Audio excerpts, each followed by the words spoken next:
Hello, everyone. I want you to think back to the last time you were wrong about something.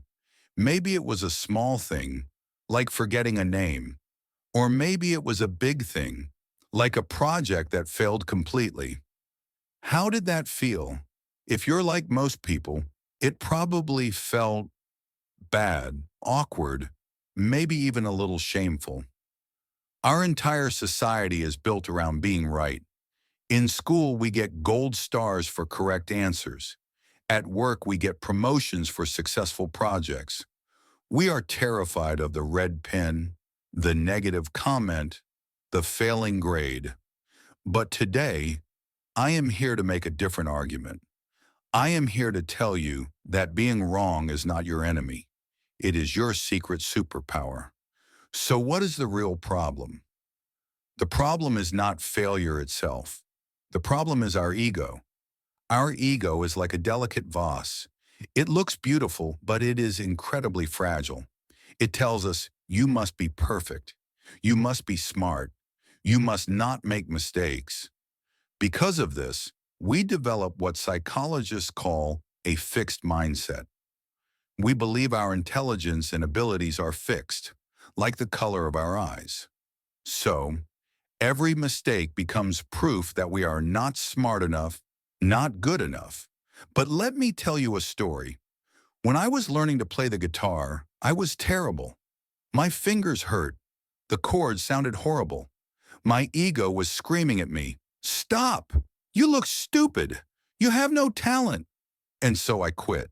For years I quit.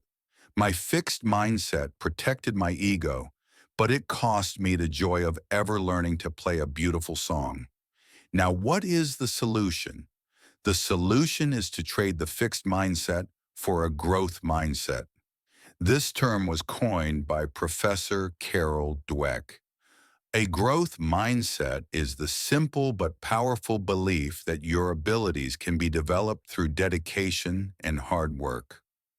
Think of your brain not as a vase, but as a muscle. When you go to the gym and lift weights, you are literally tearing your muscle fibers. It's painful. But then what happens?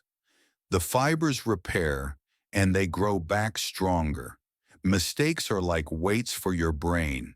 They are the necessary stress that makes you smarter. When you have a growth mindset, being wrong is no longer a threat. It is simply data. It's feedback. It's your brain saying, "Hey, here's something we haven't learned yet." This is how babies learn to walk. They fall down 100 times.